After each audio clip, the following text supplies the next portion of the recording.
Salut à tous, ravi de vous retrouver ce soir pour un nouveau numéro de 100% basket, comme chaque semaine à 18h et en direct sur ma télé. Et comme chaque mardi, j'ai le plaisir de co-animer cette émission avec Greg Lambert. Salut Greg, tu vas bien? T'as chaud un peu? Ouais, heureusement qu'il y a la clim. Ouais, on a la clim, on est bien ici. Et il est de retour avec nous ce soir, monsieur Anthony Autou, journaliste à la Nouvelle. Salut Anto, ravi de te retrouver sur ce plateau avec ton joli pantalon. Ah, j'étais blessé. J'avais les croisés et du coup... Les croisés, tu connais? Ouais, le médecin m'a dit, voilà, 3 semaines sans 100% basket et puis tu peux revenir à fond. Je suis de retour. Et tu reviens pour la dernière sur le plateau cette saison. Le meilleur pour la fin, on dit souvent ça. Tu voulais finir en beauté au sommaire aujourd'hui.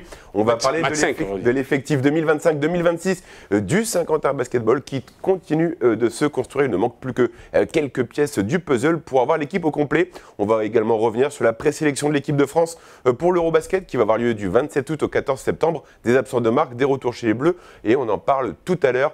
Anto, Greg, on va, je vous le disais, présenter les joueurs, Greg, de cette équipe qui vont représenter le Saint-Quentin Basketball en 2025-2026. On va commencer par poste par poste. Il manque, on le sait encore, un meneur qui sera non JFL et ce sera Lucas Boucaud qui sera en second rideau sur ce poste 1, Greg.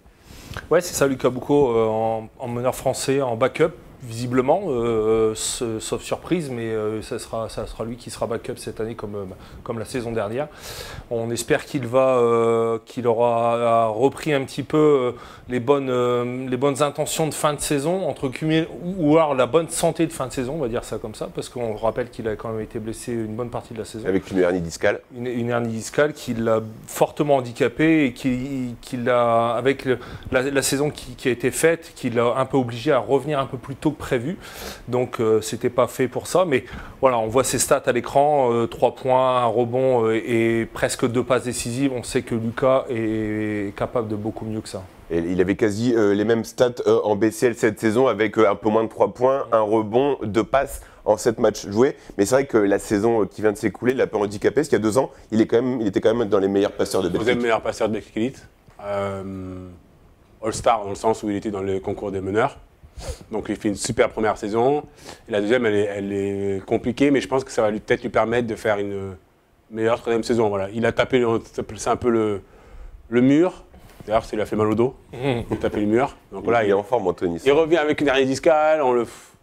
Je pense qu'il contre La Rochelle au mois d'octobre, il revient beaucoup trop vite. Voilà, et du coup, on attend en fait quand il revient qu'il refasse du Lucas Boucaud de l'an dernier. Mais c'était compliqué, forcément. C'était compliqué, puis la tête a lâché, et puis la relation avec Julien, on ne va pas se mentir, n'était plus la même que l'année précédente.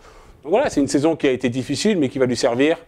Le gros avantage qui arrive, c'est que le nouveau coach est un meneur de jeu, et qui a connu dans sa carrière des moments délicats, comme a connu Lucas. Donc je pense qu'il va peut-être pouvoir un peu lui... Selon toi, ça peut aider, ça? Ça va l'aider complètement. 1, ça va l'aider, et 2, ça va, je pense, le relancer, parce qu'il va l'utiliser dans un autre... Voilà, on va en parler après, mais c'est une totale configuration d'équipe. Et du coup, je pense que... moi, je suis confiant de revoir un Lucas Boucaud. Il finit bien, hein, il finit très bien la saison. C'est ça, il est très bien en play-in. Il est lancé à Nancy. Il fait un très bon match. Et puis relancé à Dijon. Il fait aussi un très bon match. Donc voilà, il a quand même eu des brides cette saison de bons matchs. Saison oubliée, allez, next. Bon, à côté de ça, on va avoir certainement un meneur américain. Ça sera un meneur américain en tout cas. Ce sera un meneur américain. Ça sera un meneur américain. Maintenant, voilà, il faut le trouver. On sait que Saint-Quentin n'est pas forcément dans le premier marché à chaque fois. Oui, il va falloir le trouver. Après, sur le poste 1, c'est peut-être ce qu'il y a de plus facile à trouver dans le sens où c'est là où il y a les études de joueurs. Le club a avancé sur des profils. Justement, pour toi, quel profil il va cibler? Le club? Ouais. En fait, on peut même dire. Je pense qu'en fait, on va être sur une équipe de Saint-Quentin qui sera presque à l'opposé de ce qu'on a eu l'an dernier. L'an dernier, on était vraiment sur une équipe avec, on va dire, un tempo maîtrisé, un peu un basket old school, dans le sens où Julien, on le sait, aimait beaucoup que ça soit tempo lent, on minimise les possessions, on perd moins de ballons. Et Philippe, lui, c'est école de Nanterre, c'est un peu Paris Basket, version Philippe da Silva. C'est-à-dire qu'on va relancer au max. Tout le monde devra prendre des pics, tout le monde devra jouer offensivement libéré dans un cadre. Et je pense qu'on va avoir un meneur américain qui est déjà fort offensivement et qui voilà, a cette double qualité de faire jouer l'équipe, mais aussi de jouer pour lui. Et ça, c'est ce qu'on appelle un combo. Il faut qu'il soit à la fois créateur, mais shooter. Ouais, un petit TJ short, quoi. Enfin, non, mais je veux dire, de ce style-là, je sors TJ short, mais Okobo, Lloyd, ce style de joueur-là a la qualité de Saint-Quentin, mais ce style de joueur. Ce qu'est Nolan Traoré, au final. Après, il faut faire très attention avec les meneurs américains sur cette division et également en Pro B, c'est de ne pas tomber sur un meneur croqueur en fait. Si le mec vient croquer le ballon et qui va te manger tous les ballons, ça peut être vraiment du qui tout double et ça peut vraiment te fusiller ton équipe, surtout au vu de l'équipe qu'il est en train de construire. Avec des joueurs qui courent, ça va beaucoup courir à mon avis, ça va être pas du run and gun, mais ça va vraiment courir beaucoup. Si tu as un meneur qui gèle le ballon, ça va être très compliqué. Ouais, de toute façon, après, je pense qu'on s'adapte aussi à la méthode, un peu à la mode du basket. On le sait, depuis 2 ans, Thomas Cissalo est arrivé dans le championnat de France et il a tout révolutionné. Tout le monde veut jouer comme Paris. Ça court, ça bombarde. Le Mans, on les a vus cette année, ils ne sont pas d'énormes talents, mais ils ont.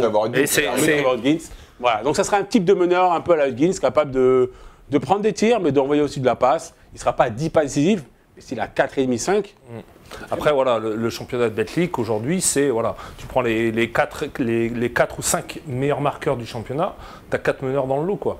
Donc, tu as peut-être Lang qui vient se greffer là-dedans, mais voilà, tu as Higgins, tu as Short l'année dernière, et Ifi, bon, même si Ifi, j'ai du mal à le placer sur le poste de meneur, mais c'est, voilà, le basket d'aujourd'hui, c'est celui-là. Mais après, il faut aussi qu'il distribue et qu'il fasse courir les autres et qu'il relance En fait, il faut savoir une chose avec Philippe Da Silva, c'est que la création, elle passe avant tout par 1-2. Voilà. C'est comme ça. C'est pour ça que je vous dis que Lucas sera très bien parce qu'il aura, il aura de ses libertés et qu'on va retrouver un peu le Lucas Boucaud insouciant qu'on a vu la première année. Donc, le meneur, t'as pas. Enfin, aujourd'hui, l'équipe, elle est cadrée, il reste le meneur 1 et 2 à trouver. Et je pense qu'ils vont faire le taf. Greg, on va passer sur le poste 2. Là aussi, il manque encore un arrière. Mais ce poste sera complété par le retour, on l'a déjà annoncé, de Neftali Difudi qui sort d'une grosse saison du côté de Denain Voltaire en élite 2 maintenant, comme il faut la nommer. Ouais, avec un profil tanké, on va dire, aussi sur le poste 2. Un joueur qui percute pas mal, qui est vraiment, qui a fait vraiment une saison de scoreur l'année dernière, vraiment scoreur dans l'âme. Est-ce que ça peut marcher en Pro A, en Betclic? Ça, c'est une autre chose. Il y a sûrement un temps d'adaptation. Shooter. À l'époque, je ne me rappelle pas vraiment sa grosse qualité de shoot. Cette année, il a quand même eu à Denain, pour l'avoir vu jouer plusieurs fois, il a quand même eu des gros coups de chaud. Il fait une pointe à Boulazac de plus de 30 pions. Oui, non, mais shooter. Là, oui, Difudi en Pro B, dans la percussion, dans le 1 contre 1, dans le combat, dans le post-up et tout ça, oui, éventuellement, il peut mettre beaucoup de points. Mais en Pro, est-ce que ça va suffire? On verra bien. Écoute, c'est encore un jeune joueur, 23 ans, comme on le voit à l'écran. On sait que c'est un joueur qui va de toute façon donner 100% de ce qu'il a il le faisait déjà à l'époque. Et voilà, il a des choses à prouver en Betclic. Donc oui, c'est une très très bonne recrue pour 50. Des stats intéressantes pour l'élite 2. Et puis, moi, ce que j'aime avec Neftali, et ça vient un peu dans son recrutement pour l'instant 50inois, c'est que c'est que des gars revanchards. Il est passé par ici, il adore le club, il était là tout le temps, et il a envie de prouver, il sait que c'est peut-être sa dernière chance d'impacter la Betclic, et il va arriver avec un coach qui va lui faire confiance, et voilà, c'est comme dit Greg, c'est pas un shooter régulier, c'est pas un gars qu'on va trouver et qui va bombarder à 3 points sur un catch and shoot, il peut mettre dedans, mais il a une panoplie offensive qui est quand même beaucoup plus développée qu'il a été quand il était ici. Et quand il était à Saint-Quentin, il avait beaucoup moins de physique qu'actuellement.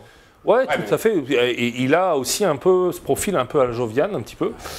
Et il va être sous son aile. Donc voilà, Jovian va avoir son rôle de capitaine qui va pouvoir le former aussi à ce poste de jeu-là, lui montrer les bons ingrédients de la Betclic, parce que voilà, il a fait toutes ses preuves en Pro B, Neftali. Donc maintenant, c'est la Betclic sur laquelle il va devoir prouver des choses. Et en fait, moi, ce que j'aime avec la position de Neftali en poste 2, c'est qu'il te permet de ne pas casser ta tirelire sur le meneur américain que tu vas lui mettre devant. Pour 2 raisons. La première, c'est qu'il va falloir lui donner des minutes, parce que c'est un gamin qui allait dedans, qui raye le parquet et qui va venir les chercher. Et la deuxième, c'est que je pense que moi, il est prêt pour la Betclic Elite. Il va peut-être pas mettre 25 points le premier soir, mais s'il bosse bien, s'il reste sérieux et s'il a sa mentalité qu'il avait à Denain, ça peut être un très très fort joueur de Betclic Elite. C'est quand même un cap à passer pour lui, de passer de l'élite 2 à la Betclic, c'est un cap. C'est un cap mentalement en fait. C'est accepter un nouveau rôle, tout simplement. Voilà, on va dire un truc. Tu étais la star à Denain, tu ne seras pas la star à Saint-Quentin.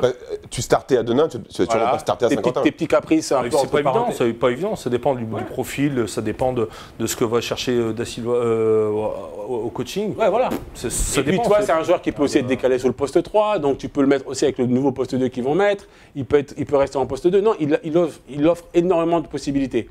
Le seul truc, c'est que voilà, on sait, Nef, il a sans doute des fois un peu tendance à...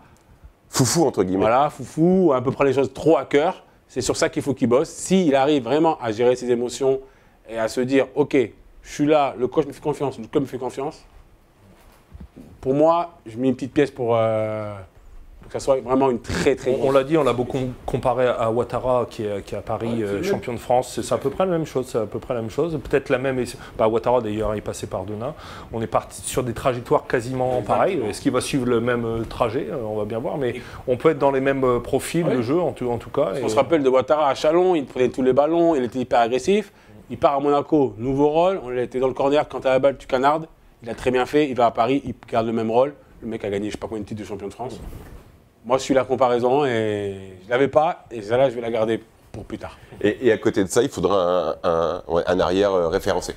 Ben, pas obligatoirement, que je dis, c'est que vu qu'il y a Nef, il faut aussi lui laisser de la place. Tu ne peux pas mettre, entre parenthèses, une star sur le poste et le gamin, tu le laisses 7 minutes. Ça ne va pas dans ton projet. Non, ou alors un joueur qui a déjà bourlingué, qui est référencé. T'as Loïc, t'as Loïc déjà sur le poste 2. Loïc est plus utilisé sur le poste 3. De 3, mais bon, il est capable d'être sur le poste 2 également. Donc t'as Loïc. Non, mais on va être vraiment dans une équipe modulable. L'an dernier, on était vraiment sur 2 meneurs, 2 postes 2.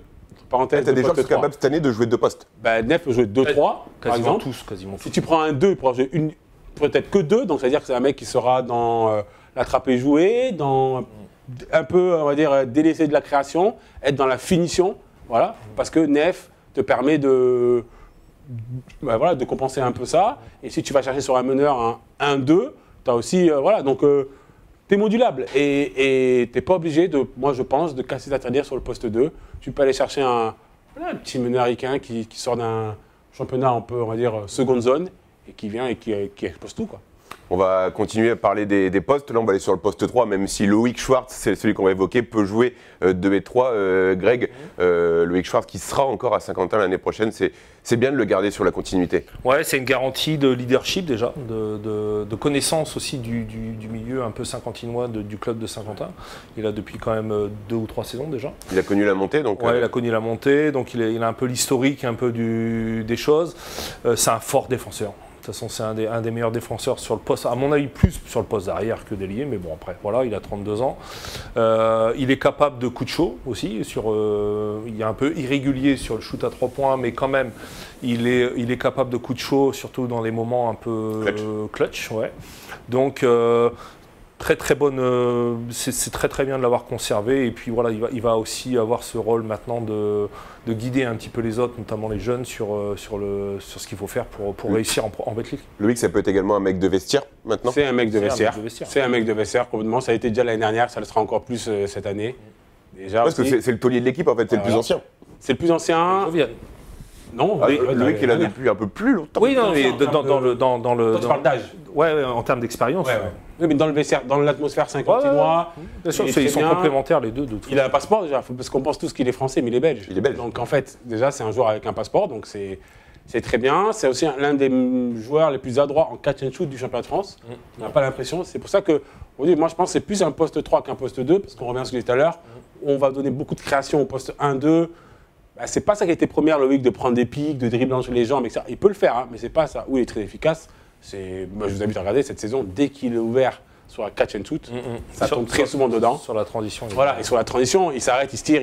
Donc voilà, moi, j'étais l'un des premiers à dire qu'il fallait garder Loïc, parce que certes, ses chiffres ne sont pas les plus élevés qu'il peut exister dans le championnat de France, mais je pense que son importance dépasse Et comme le disait Greg, c'est un fort défenseur. Et ça se voit pas dans les stats. Ça, tu le vois pas là-dessus. Sur les stats, c'est vraiment. Enfin, on voit pas à part sur les interceptions. En fait, c'est un très fort. Il y a 0,4 interceptions, mais voilà, pour stopper un joueur, pour aller taquiner bon, TJ Short, il sera plus là, mais des joueurs comme ça, Nadir Ifi, des choses comme ça. Nicolas Lang. Voilà, si c'est Nicolas Lang, à chaque fois qu'il a joué Limoges, en plus, il peut être très bon, par exemple, sur un Nicolas Lang, par exemple. En fait, il a une qualité, c'est qu'il est tout maigre. Voilà. Pour moi, il est tout maigre. Donc il arrive à passer avec les mecs sous les écrans. Et déjà, ça, c'est une folie quoi, de pouvoir faire ça. Donc, non, Loïc Schwartz, très content qu'il se reste. Et à côté de lui, on va retrouver Giovanni Onyangé, qui est rempli pour une saison au SQBB. C'est aussi bien d'avoir gardé ce joueur qui sera peut-être très certainement le capitaine. Ouais, le révérend. Fait penser, vous voyez, dans les films, là, les films américains, voilà. Un révérend, un pasteur. Non, mais c'est super. Et pour la petite idée, en plus, il a joué avec Philippe Da Silva. Donc vraiment, il y a vraiment ce lien-là. Philippe Da Silva, quand il arrive à Boulogne-le-Valois, à l'époque, Giovanni arrive en espoir et avec déjà ce côté d'écouter les grands, etc. Non, Giovanni, c'est... Voilà, des fois, il peut envoyer des tirs un peu farfelus et tout, mais tu ne peux pas lui aussi beaucoup cette saison. Il en a mis des beaux. Qui se met en planche dès qu'il rentre sur le terrain. Et il a la lame d'un Saint-Quentinois. C'est un guerrier, c'est le vrai capitaine. Il a pris la parole notamment quand Pfister, ça n'allait pas pour lui. Voilà, c'est lui qui est monté un petit peu au créneau. C'est certainement le capitaine. Je mettrais bien une main à couper là-dessus. Et puis, il te restera une. Il en restera une de toute façon. Et puis, c'est si important, c'est qu'il a 34 ans et que Saint-Quentin part sur une saison. Ils n'ont pas de BCL en plus en parallèle qui vont les fatiguer les organismes. Donc c'est très très bien d'avoir gardé. Non, et puis c'est comme Nef, c'est des revanchards, c'est des mecs qui ont rien eu gratos, comme Loïc. Mais Loïc a dû passer par Mons. Mons pour jouer au basket quand même. Donc voilà. C'est pas le chemin le plus facile. Ah, c'est pas la vie la plus belle surtout. et Giovanni, lui, voilà, c'est pareil. Le mec a dû se bagarrer. On lui dit non, tu seras qu'un pop défenseur. Donc pendant 5, 6, 7 ans, il était là dans un rôle où il devait se coltiner le meilleur joueur en défense. En attaque, il ramassait même pas les miettes. Et là, petit à petit, il a développé un vrai tir à 3 points et tout. Donc non, c'est parfait. On va faire connaissance maintenant, messieurs, avec les nouvelles têtes du Saint-Quentin Basketball. Et on va commencer par le poste 4 avec Jordan Caroline, Anthony. Jordan Caroline. Caroline, Caroline. Ah, lui, c'est mon chouchou. Vraiment, j'ai regardé, pour rien vous cacher, j'ai peut-être regardé 12 matchs de lui. Donc, dans différentes... Justement, on va voir des images à côté de toi là, dans quelques instants, des highlights. Parce qu'on rappelle qu'il vient d'Italie. Et il découvre le championnat de France après avoir joué de l'Eurocup et la BCL. Ah oui, non, mais c'est un... Je ne sais pas s'il y a des vidéos, mais c'est une machine de guerre. Donc là, il y a marqué pivot, mais c'est vraiment un... Là, c'est pas du tout du move. Voilà, c'est vraiment... En fait, si vous préférez, c'est un gars qui est à la fac, qui joue poste 3, et qui on lui dit, si tu veux aller en NBA, ça serait... En 3, ça va être peut-être compliqué, donc va sur du stretch fort. Et derrière, c'est des grosses Summer League à Los Angeles. Et... Voilà, Philippe, on sait qu'il aime ce genre de poste 4. Il avait Daisy Rodriguez avec lui cette année. Et là, il aura Jordan Caroline. C'est un peu les deux mêmes profils. Même profil, voilà. En proportion gardée, c'est un Gershoni Aboussélé. On le voit vraiment, c'est du gars qui va envoyer du post-up sur le poste 4. Si le mec est plus lent, il va le jouer, regardez, comme là. Il va le jouer loin du cercle. Voilà, il y a un petit tir. Non, c'est machine. Et comme tu l'as très bien dit, Baptiste, c'est référencé en Europe. C'est un gars qui a fait de l'Eurocup. C'est un gars qui a fait... Il passe en Italie, en Espagne. L'Italie, c'est une grosse ligue en Europe, de toute façon. En Espagne, il est parti quand même à Manresa. Non, c'est... Après, moi, Saint-Quentin arrive à attraper ce genre de joueur. Total respect pour les dirigeants. Après, voilà, c'est des joueurs aussi, une nouvelle fois, qui doivent prouver des choses et qui doivent montrer des choses. Et c'est un bon joueur. Après, s'ils l'ont vendu comme pivot ou intérieur, parce que c'est pas par rapport à ton incrustation, c'est marqué pivot dessus, parce qu'il s'était marqué aussi 4-5, en poste 4-5. Je suis désolé, là, il n'y a aucune image en 4-5. En 4 éventuellement. 4, mais là, on est plus sur du 3, là, quand même. C'est sûr, c'est du 3 tanké, donc il peut jouer en 4.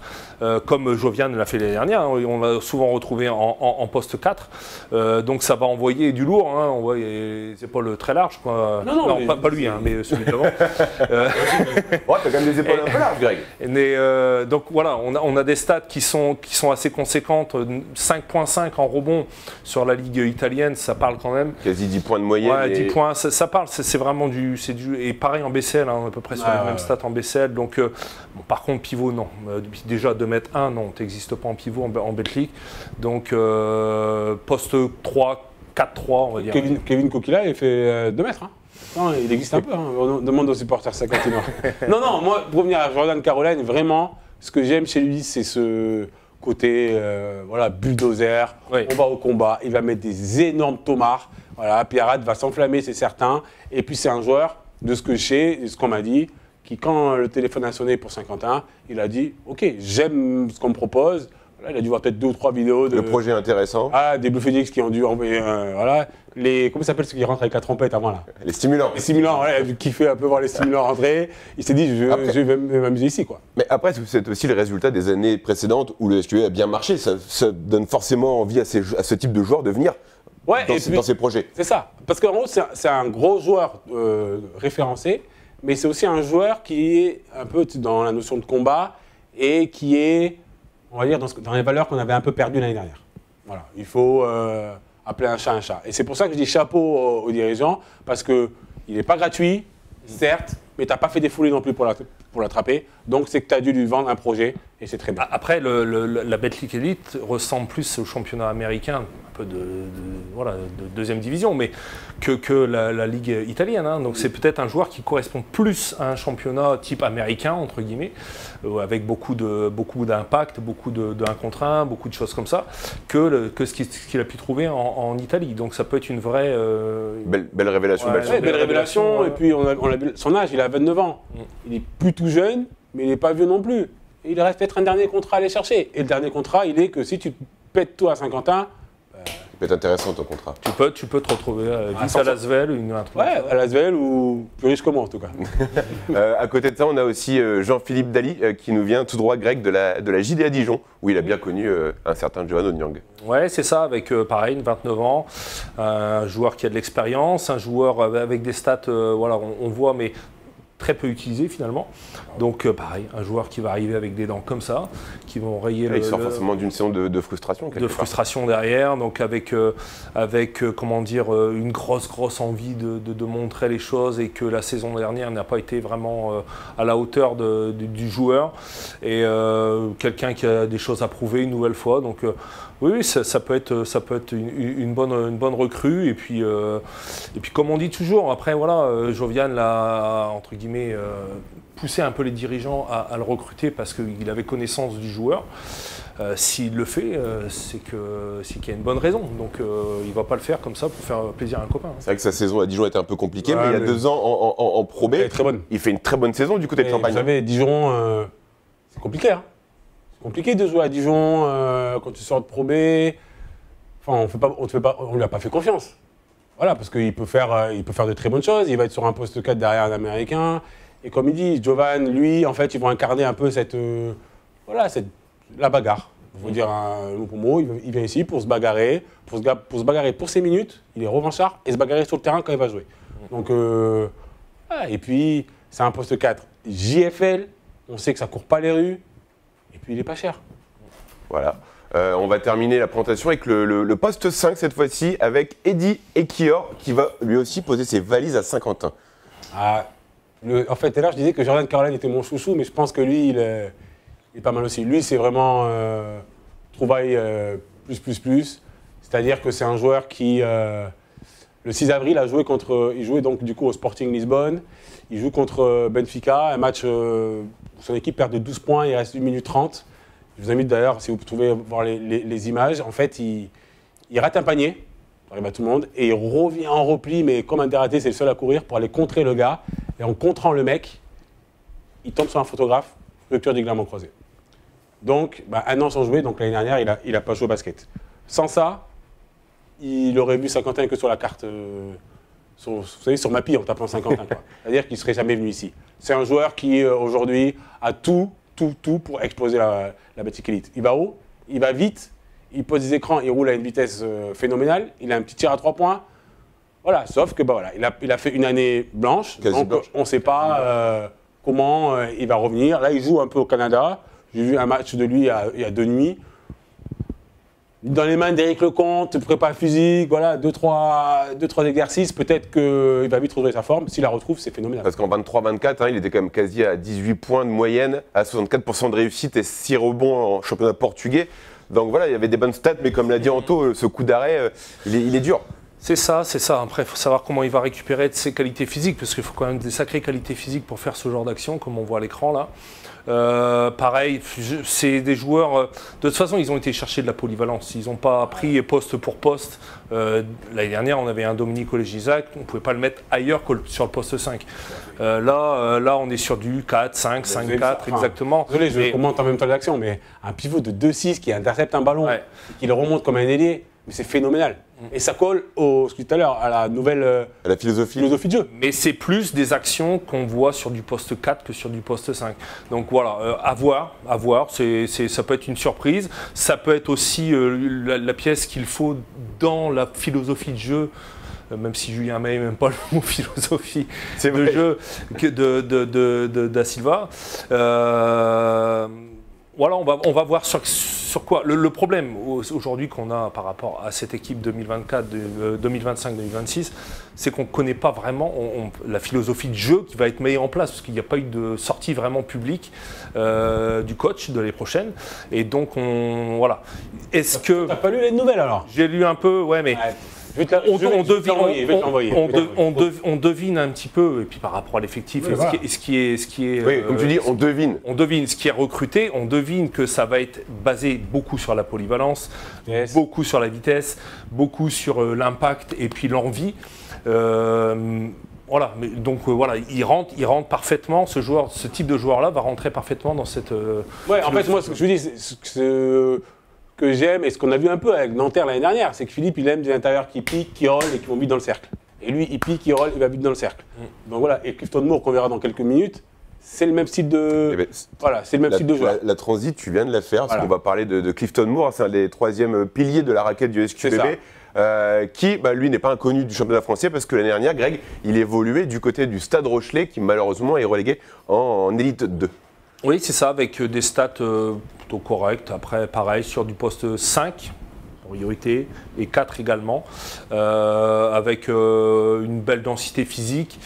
À voir sur des gros babards ce que ça va donner sur des Chevon Thompson. Bon, il les a confrontés l'année dernière, il n'a pas été ridicule sur ces duels-là. Donc, à voir ce que ça va donner. Pareil, on est presque sur du pari quelque part, un joueur revanchard qui est sur sa deuxième année en Betclic et qui va vouloir monter en puissance et montrer 25 ans. Donc voilà, c'est des joueurs qui ont tout à prouver encore. C'est les potentiels qui sont encore en développement. Moi, Clifton Moore, déjà, j'aime bien le joueur. Après, c'est dur de se baser sur La Rochelle. Enfin, ils ne font pas une bonne saison collective, ils ont gagné 3 matchs. Je trouve que 8,4 points, c'est bien. 8,4 points, pardon, c'est bien. Moi, il y a plein de gens qui me disent... lui, c'est pépite. Donc voilà. Moi, ce que j'aime chez Clifton Moore, c'est qu'il fait 2,10 et qu'il cavale comme un gars qui fait 2 mètres. Donc on en vient à ce que disait tout à l'heure Greg. La philosophie, elle est là. Alors oui, j'entends Chevon Thompson qui va le défendre. Mais Paris Basket a été champion avec Kyrus Hayes, qui ne fait pas 120 kilos non plus. Donc tout dépend de l'utilisation que tu as ton pivot. Alors oui, on aurait pu aller sur du Vitaly Chikoko, je l'entends. Maintenant, est-ce que c'est le basket que veut développer Philippe Da Silva? Est-ce que Vitaly Chikoko aujourd'hui est l'avenir d'une équipe de Betclic Elite? C'est quand même un joueur qui, pendant sa formation aux États-Unis, a commencé en tant qu'arrière. Ouais, meneur même. Il était 1-2 pour terminer 5. Mais il a des mains en or. Hein. Moi, je vous dis, ce gars-là a des mains en or. Maintenant, c'est... Clifton Moore, en gros, le défaut qu'il a aujourd'hui, c'est voilà, cette fougue, il faut la canaliser. Il faut lui donner un cadre, en fait, à ce gars-là. À La Rochelle, c'était compliqué. Hein. C'est compliqué quand tu as besoin de résultats, d'apprendre, parce que ça, le cadre, on le donne à l'entraînement. S'il arrive à trouver ce cadre, 2-10... Après, le basket d'aujourd'hui est beaucoup basé sur les extérieurs et beaucoup de small ball. On voit beaucoup de small ball. Même Monaco a dû se plier à ça en finale, de finir en small ball. Donc voilà, à voir. L'avantage de tous ces profils-là qu'on a pu voir, plus les joueurs qui sont déjà en place, c'est qu'il y a beaucoup de polyvalence. Le rebond aujourd'hui gagne les championnats et il y a beaucoup de rebondeurs moyens. Voilà. On n'a plus de Olegisac, on a beaucoup de joueurs moyens en rebond, mais voilà, s'ils s'y mettent tous en même temps au combat au rebond, Ouais, parce que voilà, la mayonnaise peut vite prendre. Après, s'il y a une bonne dynamique, s'il y a, voilà, on regarde l'année dernière. De toute façon, il ne faut pas se tromper de championnat non plus, à mon avis, tu vois. Saint-Quentin, play-off, voilà, c'est dur, quoi. L'année dernière, les deux équipes qui descendent, c'est La Rochelle, on en a parlé avec Clifton Moore, 4 victoires. Le Portel arrive à se maintenir en Pro A avec 10 victoires en passant par les play-offs de Pro B. Donc voilà, il ne faut pas se tromper de championnat, hein, à un moment donné. Peut-être qu'on sera l'année prochaine dans cette zone-là. Et il faudra gagner les bons matchs à domicile, être meilleur à domicile, parce que l'année dernière, on a un phase retour. En année, tu vois, je pense sur le match retour, tu n'es pas bon à domicile parce qu'il te manque, pas de talent, mais il te manque du cœur. Et avec cette équipe-là, je pense que tu auras plus de cœur. Je ne critique pas l'équipe de l'année dernière, elle m'a fait vibrer sur plein de matchs, etc. Maintenant qu'on y est, on se dit, ça manquait de quoi un peu quand même. Ouais, mais tu sais jamais ça, tu sais jamais. Parce qu'il y a tellement de paramètres qui font qu'à un moment donné, le ressort, il se casse. Que, voilà. Oui, bien sûr. Après, sur le papier, je suis d'accord avec toi. Sur le papier, on voit que c'est une équipe qui a beaucoup d'énergie et beaucoup d'énergie à donner. Mais en théorie, et beaucoup de preuves à faire sur le terrain. Voilà. Après, et un coach aussi, parce qu'on peut parler Da Silva aussi. Par rapport à Saint-Quentin, Nanterre, c'était une équipe qui marquait plus de points que Saint-Quentin. C'était à 86 points par match marqués. Par contre, qui encaissait plus de points. Donc la philosophie de jeu de Da Silva est un peu une philosophie offensive. Donc voilà, est-ce que c'est cette équipe avec que des joueurs capables de traverser le terrain, comme tu disais, très très vite, notamment les postes 4, les postes 5, d'aller de l'autre côté rapidement. Si c'est bien drivé, si tout le monde est dans le bon cadre et si on joue le bon basket par rapport à ça, ça peut le faire. Oui, bien sûr, je suis entièrement d'accord avec toi. Mais en fait, je pense qu'aux tout à l'heure, c'est. Moi, je prends l'exemple type d'une équipe, c'est Le Mans. Regardez Le Mans, aujourd'hui, sur le papier, je ne suis pas certain qu'ils étaient, à la ligne de départ, beaucoup plus forts que le SQBB. La preuve, on les a battus lors de la deuxième journée. Mais ce qu'ils avaient par rapport à nous, c'est qu'ils avaient un cœur énorme. L'année dernière, quand vous mettez Nolan, Jérôme Robinson, Kirkwood, c'est des joueurs qui sont forts quand même. Dominique Latinac, c'est quand même en termes de talent, c'est quand même des gars. Mais voilà, Le Mans, Le Mans n'était pas grand. Mais ils allaient chercher les rebonds. Ah oui, cœur et ils ont gagné comme ça. Et je pense qu'aujourd'hui, Philippe Da Silva, il va peut-être pas y arriver, attention. Mais au moins, il vient avec cette idée de dire, OK, si on va chercher plus de rebonds que l'adversaire, si on court plus que l'adversaire, eh ben, on aura plus de chances de marquer de points vu qu'on aura plus de possession. Et c'est peut-être ce basket-là, je ne dis pas que c'est un basket qui me parle. J'adorais le basket proposé par Julien. Mais il est peut-être en plus en adéquation à ce qu'est la division aujourd'hui. L'avenir nous le dira. Il y a beaucoup de combos, en fait. Beaucoup de combos. Hein. Caroline, c'est un combo. Onyangé, c'est un combo. Voilà, il y a beaucoup de... Diffudique, c'est des tanks, en fait. C'est des tanks. Donc voilà, il faut envoyer du lourd. Et on rappelle qu'il manque encore 2 joueurs, mais en tout, ça va vite se décanter. Ça va se décanter quand les parties trouveront... Voilà. Il manque 2 joueurs et on le rappelle également, il manque un assistant coach. Oui, il manque toujours un assistant coach. Pareil, c'est dans les tuyaux. Et pareil pour le meneur. Après, il y a un truc, c'est que la draft vient se terminer. La Summer League va commencer. Peut-être qu'il y a 2-3 gars à attendre, des gars draftés qui ne peuvent pas jouer. Voilà. Il manque aussi un vrai shooter. C'est ça, mais ça sera sur le poste 2. Ça sera sur le poste 2, mais il manque vraiment un vrai shooter. Parce qu'il y a quand même de l'irrégularité, excuse-moi, dans Jovian, dans Loïc aussi, sur le tir à 3 points. Le tir à 3 points il te faut un gars à 40%. Ouais. Sur ça, je te rejoins. Il te faut une gâchette. Il te faut un gars. Robinson, bis. Bon, on verra bien. En tout cas, on fait confiance à Philippe Da Silva et on aura l'occasion d'en reparler. Messieurs, on va vite fait maintenant parler d'équipe de France masculine de basket, puisque coach Fotoux, qu'on aime bien ici à Saint-Quentin, a dévoilé la semaine dernière une présélection, Greg, avec des absences, notamment celle de Rudy Gobert, Evan Fournier aussi, et des retours comme Nadir Ifi. Nadir Ifi, et puis pareil, des joueurs qui ont besoin de montrer, dont Nadir Ifi, des choses en équipe de France. On voit là sur la présélection. Alors Nadir Ifi, ça arrive aussi qu'il se fasse enlever, entre guillemets, de la sélection au dernier moment. Est-ce qu'il y sera ou pas c'est un profil atypique. Nadir Ifi, comme tu dis, c'est un scoreur, de toute façon dans l'âme, donc ça passe ou ça passe pas. Après, oui, on a Cordigné qui a été un peu la révélation des JO l'année dernière. On a Koulibaly qui va vouloir montrer des choses dans l'aile ou à l'arrière avec Rizaché également. Presque aujourd'hui, ce qui peut faire presque peur, c'est le secteur intérieur.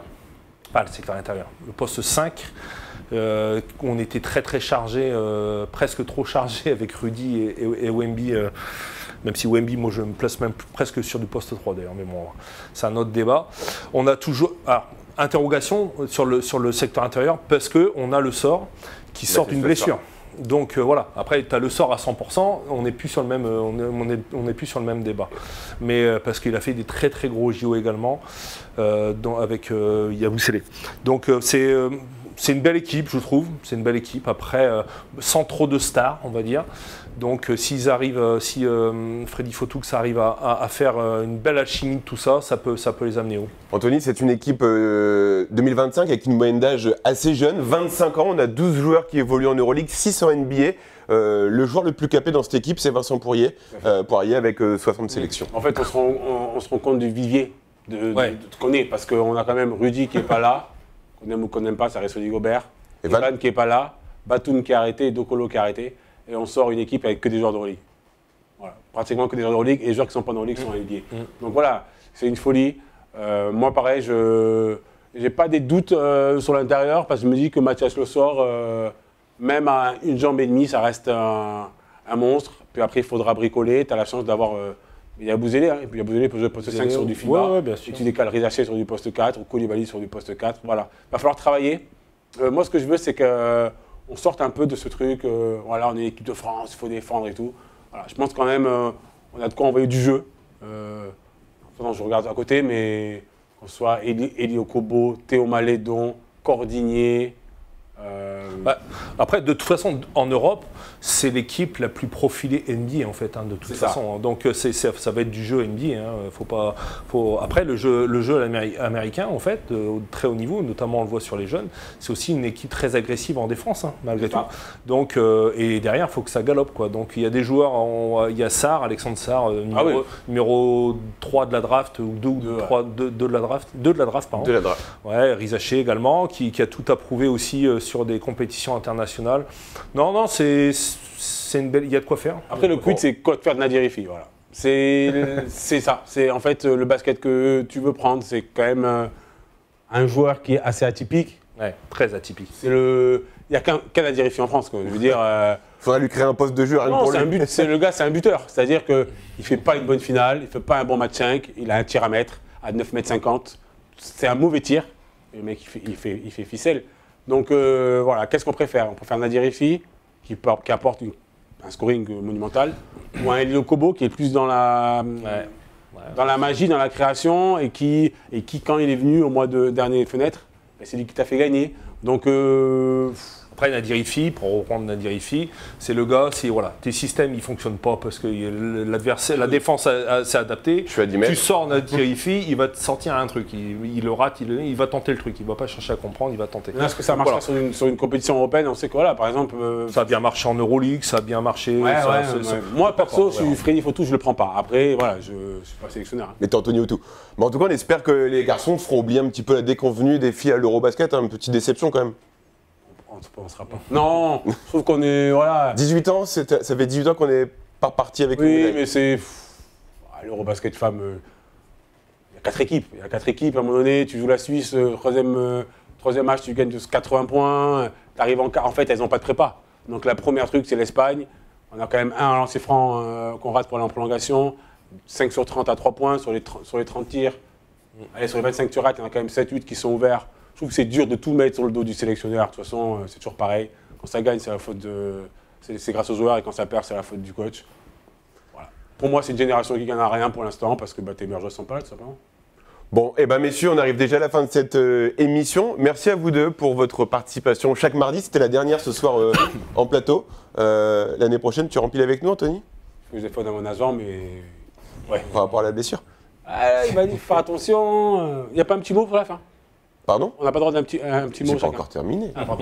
Greg, également, tu repars avec nous pour la saison prochaine dans 100% basket en septembre prochain. En théorie, on a le même agent, donc il faut qu'on discute. Toi, tu repars avec nous? Il faut que j'appelle mon agent, mais moi, c'est pas le même que le vôtre. Ah oui, il n'est pas tendre en plus, je tiens. C'est ça. Bon, du coup, comme d'habitude, je vais laisser le mot de la fin, et comme tu as réclamé, je vais commencer par Greg, tu vois. Le mot de la fin, écoute, c'était déjà une belle année riche. On était bien content d'avoir autant d'invités on va dire, périphérique au SQBB en fait, avec voilà, tous les kinés, voilà. On a reçu beaucoup de monde, on a appris beaucoup de choses, j'espère que ça sera la même chose l'année prochaine.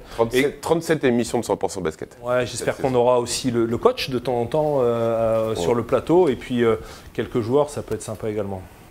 Anthony, tu voulais le mot de la fin? Ouais. Déjà, j'aimerais vous remercier. Il vous souhaite de bonnes vacances. Je souhaite de bonnes vacances à tout le monde. En temps de canicule, buvez de l'eau et mettez une casquette, c'est important. Et non, c'était une superbe année et j'espère que c'est que le début. Et que l'année prochaine, ça sera encore un nouveau mieux. cycle. Un nouveau cycle, voilà, un nouveau cycle aussi pour nous, peut-être avec un nouveau décor. Ouais, toujours avec Baptiste, peut-être avec des nouvelles lunettes aussi. Non, plus sérieusement, bonnes vacances à tout le monde. Prenez soin de vous, de vos familles surtout, c'est très important. C'est ça. Et comme a dit Anto, buvez de l'eau. Comme nous dit Anto, buvez de l'eau et un peu de vin, mais avec modération. N'importe quoi. Et toi, Baptiste, un petit mot de la fin? Non, bah moi je vais dire merci aux téléspectateurs. Je vais également remercier Bertrand, Kevin et Frédéric qui sont en régie chaque mardi. On n'en parle pas beaucoup, mais ils font un sacré. Ils pourraient venir nous rejoindre, non? Ah non, après il y a qui en régie? Non, mais ils font un sacré boulot et je voulais les remercier aussi parce que cette émission, elle se déroule d'une bonne façon. C'est aussi grâce à eux, mais également à Karine, directrice de production. C'était la dernière émission, je vous l'ai dit, sur ce plateau. La semaine prochaine, on vous propose une émission 100% basket un peu spéciale. Restez connectés, on vous en dira davantage dans quelques jours. Je vous souhaite de passer une très très belle soirée, une bonne semaine et d'ici là, sportez-vous bien. Salut messieurs. T'es ému? Non.